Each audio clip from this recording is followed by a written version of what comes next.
All right, so we are at Balance Studios.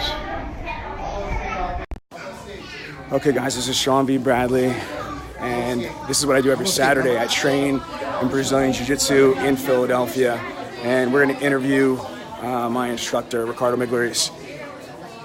All right, Rick. It's live right now. You're live right now.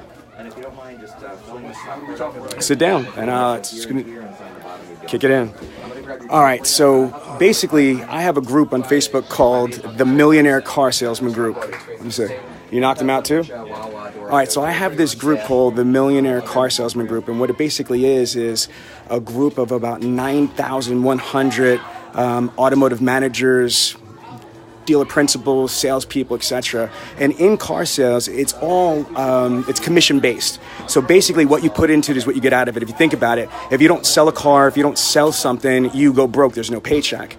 Now, one thing that I really am impressed about in Brazilian Jiu-Jitsu, not confused with karate, you don't just get belts, man. You know what I mean? Like they're McDonald's. Can you explain the difference with Brazilian Jiu-Jitsu versus, like, no disrespect, but traditional karate when they give belts away? I mean, there's a lot of differences between the two. But I'm saying as far as ranking. When you enter the adult portion of the belt system, there's only 5 belts. There's white, blue, purple, brown, and black. And there's a lot of dedication, and there's no set number of years that it takes to get to each one. There's an idea of progression according to a person who trains religiously every week. But there's no telling when you're going to get it, because there's a combination of showing up, a combination of how you understand the move and how you present the move to people, and you also have, because it's so popular now, your age too. Right. Is a factor. So there's a lot of things, but we don't think of it as a martial art. We think of it as a lifestyle. I love that. I'm going to build into this. So what I was saying before again is, as far as in sales and in business, what you put into is what you get out of it. That's the same thing with jiu-jitsu. Yeah, if you don't work, it doesn't matter. Like, for example, it doesn't matter that I'm a business owner. It doesn't matter that I'm a millionaire. It doesn't matter that, this. It doesn't matter. You know what I mean? Like, if I don't put in that work, if I don't come to class, and people know me, it's the same thing with me. If I travel, like I haven't been to class in 3 weeks, our privates, so I get winded. But it's the same thing in sales. Can you correlate the same thing, though, as far as how would you talk about that part of, like, what you put into it is what you get out of it? I tell people all the time that Jiu-Jitsu is the best representation of real life, just because there's no lying when you get on the mat. You can't lie about it. It's not like real life. Like I could put, look at my diamond watch, I got on it, and put everything on Facebook. If you don't put the work in, you get armbarred, you get choked. And that's what I like about it too, because there's consequence. And the consequence for other people and whatever they're trying to do might be not making money, or not making enough, or not being the best. Right. Okay, so when you talk about the lifestyle of Jiu-Jitsu, the hard work, and it also teaches when you work the hardest and you worked your butt off, you may still fail. But failure's good. It's what you make of it. I know that's cliche, but it's what you make of it, and then it goes on after that. Wait a minute, I just flip around. That was just a huge nugget that he just said right there. Let me just break this down. So in car sales, for example, there's people running around Facebook, I call them Facebook frauds, that they're a 30 car guy, they're a 40 car guy, they're a 50 car guy, they're making all this money, but the reality is they're broke as shit. And same thing with what Rick is saying right here is, you could say that you are martial arts, you could say that you do jiu-jitsu, what have you, but if you get on that mat, you can perpetrate that you're a black belt, but if you get there, like he said, and you're not putting in that work, you're gonna get armbarred, you're gonna get tapped out, you're gonna get choked out. That was a big nugget. Okay, I got another question for you. This is an analogy that I give to training all the time. In my industry, they're called automotive sales professionals. Professional, to me, is a loose word. When I think of a professional, let's say you, for example, I'm looking at, what rank are you officially with Gracie Jiu-Jitsu? 4th strike. Okay, so you're a 4th degree Gracie Jiu-Jitsu black belt, right? So for you to be a professional, there's certain things that happen with a professional. Practice, drilling. Can you tell everybody, because this is going to blow people's mind, how long have you been practicing for? Practicing martial arts. Quarter century. Okay, so for 25 years. Now, can you tell us, like, what's some of your practicing regimens? Like, how often do you work out? Every day. How often?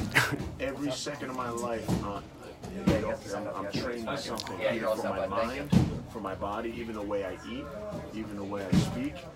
I translate, my black belt translates from on the mat to off the mat as well. That's what that's the difference. When I say it's a lifestyle, you have to make a lifestyle. So if you care so much about something, and you want to be effective in whatever that thing is, you have to eat, sleep, and breathe it. And that's what you have to do in order to succeed. Especially today, there's a lot of competition. Thank you. In Jiu Jitsu, my only competition is I want to be better than the guy that I was yesterday. You know? And that's another thing that Rewind, go back, but I want you to give them, because I know your workout regimen. I think they're going to be shocked. How often do you work out? Like, how many live matches did you do last year?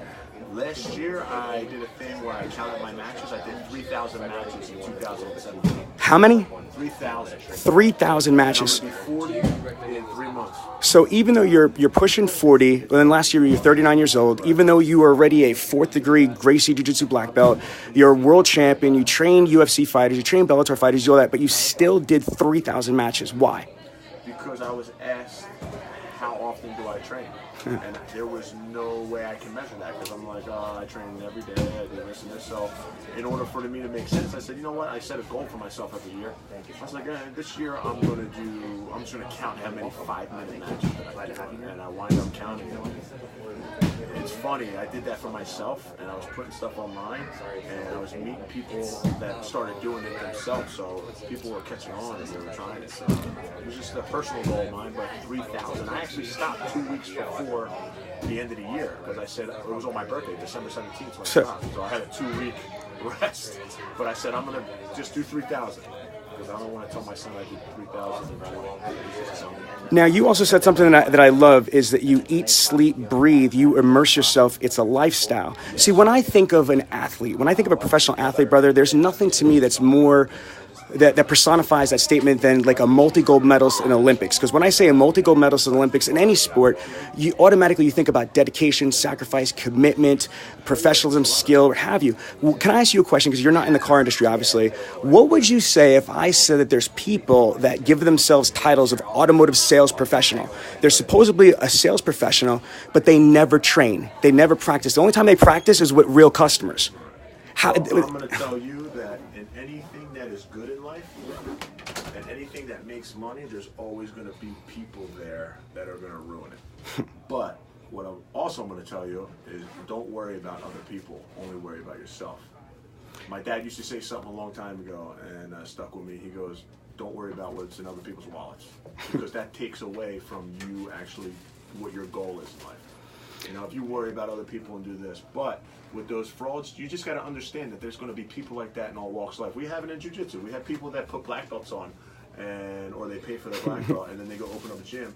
And a problem today is people do not know how to shop for Jiu Jitsu. And all they do is they go online, they see your picture with a famous guy, and they're like, oh, this guy's got to be legit. And it winds up being, a fraud, and you can't help that, you know, because once you get rid of one of them, you wasted all that energy trying to get rid of one of them, and then there's like 3 or 4 of them down around the corner. So, in your opinion, based on what we're talking about, if somebody's going to be in any profession, but let's say car sales, they should be practice, drilling, rehearsing as much as possible, perfecting their craft. Correct? I would advise them not even worrying about all that. Just don't become that.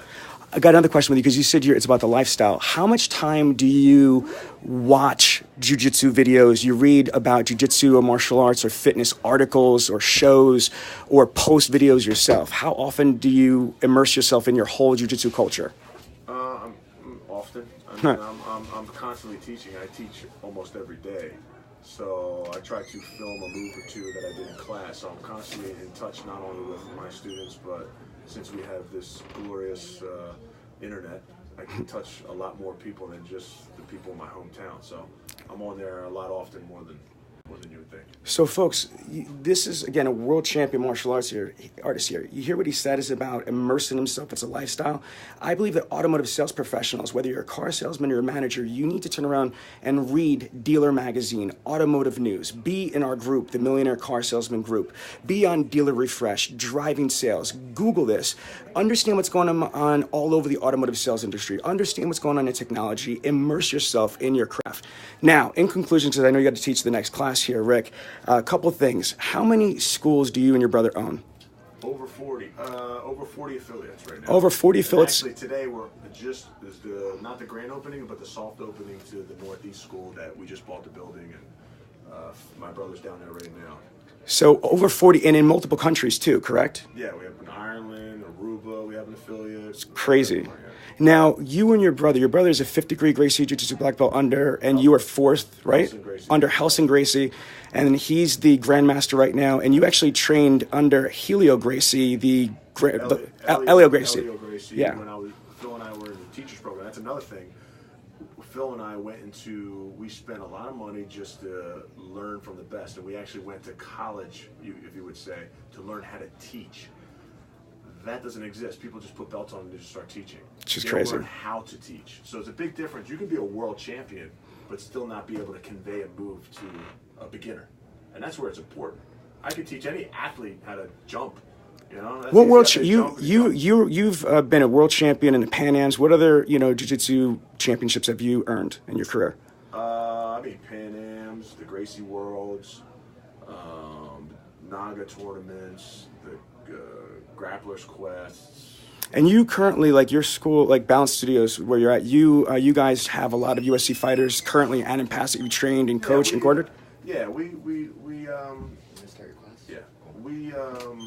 definitely came across people who we've trained from beginning of their white belt career to black belt, and they have entered, the top competitions like UFC, Bellator, and stuff like that. In closing, because you had to get a class, so people don't. That's what I was looking for. That's in closing. So they don't just turn around and just jump into the UFC. They've got to work their ass off and dedicate their life. Correct? Yes.